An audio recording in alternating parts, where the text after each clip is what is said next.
Good morning guys, good afternoon, good evening. Welcome back to my channel, Bella and Bing. For today's video guys is tour tayo guys sa aking halamanan. Nandito tayo guys sa mga namumulaklak. May halo din naman siyang hindi namumulaklak. Kaya halo-halo kasi yung halaman ko hindi naka-segregate. Kaya pagka pag naglagay kasi ako kung saan may halaman kasi na dapat nasa arawan sila at dapat nasa lilim.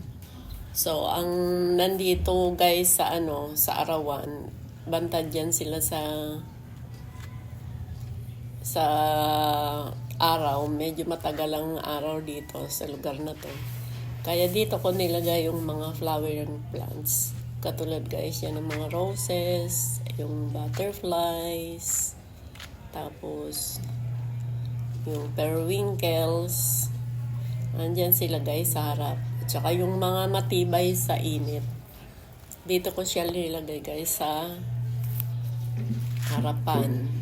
Kasi pag sikat ng araw, agad sila naaarawan agad sila. Tapos hanggang sa matakpan sila ng bahay kasi palubog na. Sunrise kasi kami guys Kaya pag sikat ng araw, andyan agad yung mga halaman na yan. Yung mga maganda. Gusto sa shaded area, nilagay ko siya guys doon sa likod. Kasi itong mga namumulaklak, kapag ka nasa arawan sila, mabilis sila mamulaklak. Gusto nila yung araw. Pero kailangan didiligin mo sila lagi. Kasi pag hindi mo sila dinilig, syempre matutuyo din. Gusto din nila yung matubig, kumbaga. Kaya alaga din siya sa dilig. Mabilis sila mamulaklak pagka alaga sa dilig at saka may araw. Itong roses ko na to na maliliit, inano ko na yan, pinutol ko na tumubo pa rin. Ito naman, halo-halo na yung halaman ko dito. Kasi pinalalago ko yung mga iba-ibang halaman. Ayan yung mga pinutol ko yan, kumbaga, bagong sila. Pinalalaki ko sila. Etong gumamela, hindi pa siya hindi pa namumulaklak. Ayan, meron din pa. Aalisin ko yan pagdating ng tamang oras kasi malaki yung puno na yan. Siya, fruit bearing tree. So, medyo malaki siya. Hindi natin kailangan yung malaking puno dito guys sa harap.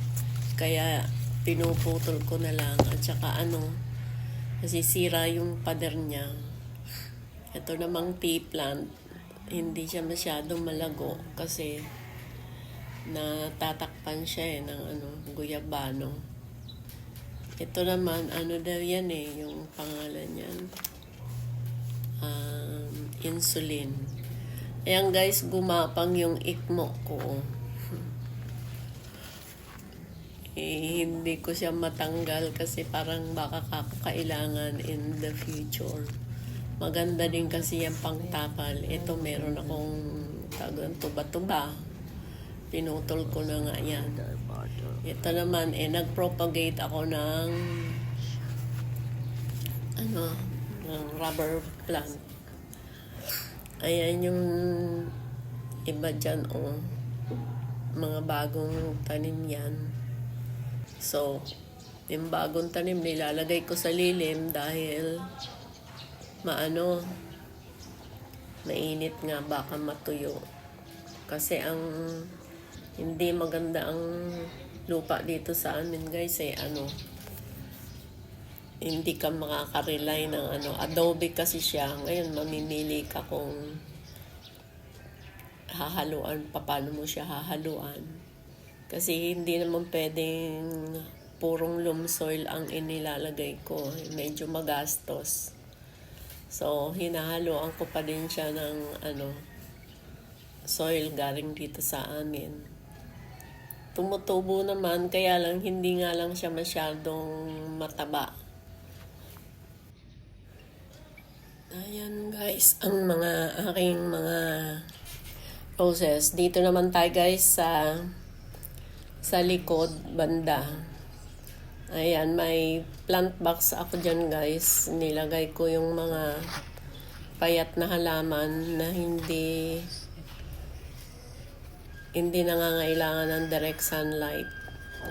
Tinanim ko siya sa loob ng plant box. Kaya lang maliliit pa. Nilagay ko din sa gilid yung mga nasa paso. Kasi wala akong masyadong space eh. Ayan, ang gaganda ng mga halaman na nilipat ko na kasi sila sa paso guys. Yung pislili ko, ang lago-lago na. Sana mamulaklak na sila pag naka-recover na sila. Kasi kalilipat ko pa lang yan eh. Yan, nalagyan siya ng ng pintura. Ito naman na nalimutan ko na yung pangalan nito. Lang yan guys. Malilimutin na ako, hindi ko na maalala lahat ng pangalan ng mga halaman ko eh. Katulad niyan hindi ko na yan alam. Ito na tatandaan ko pa, Chinese evergreen. Ito, alocasia. Ayan. Ang ganda-ganda ng dahon niya, Ang lago na. Ayaw din niya ng direct sunlight. Nasusunog yung dahon. Ito, prayer plant sila. Yung iba kong prayer plant na pumayat, nilagay ko siya guys dyan sa plant box. Katulad nung isang na yun, Ano na ba tawag dyan? Aglomina. Aglomina yan guys eh. Ayan ang aking mga bulaklak. Sana dumami pa yung bulaklak kasi nagkaroon naglilipat ako ng mga nagpo-propagate ako para dumami yung bulaklak niya kasi parang nakakatuwa guys na maraming bulaklak yung hardin mo. Tapos pagka kaya nang ilagay sa sa flower vase, yan, naglalagay ako sa flower vase para meron naman bulaklak na fresh dito sa loob. Ngayon, hindi mo na ako masyado naglagay ng halaman dito sa loob kasi yung nilabas ko muna yung mga halaman ko kasi need din nila yung paminsan-minsan nilalabas, lalo na pag umuulan. Ayun, nasa labas muna sila. Ngayon, pag naman yung maganda na yung tubo, mamimili na lang ako ng ilalagay sa loob. Kasi pagka may halaman sa loob, parang ang presko ng bahay. May green na fresh, hindi lang plastic. Kaya nga lang matrabaho din, from time to time maglalabas ka. Tapos, pag magdidilig ka, kontrolado. At saka may mga halaman na hindi nagtatagal sa loob. Ang lagayan ko lang dito sa loob, maliit lang. So, yung mga gusto kong ilagay, papalit-palit na lang sila.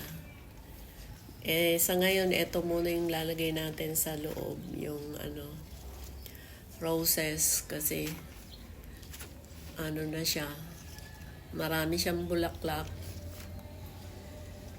kaya lalagay natin siya sa flower vase.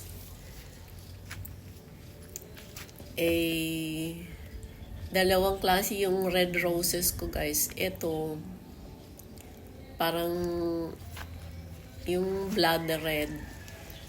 Yung isa, ano siya, para siyang maroon na, matingkad.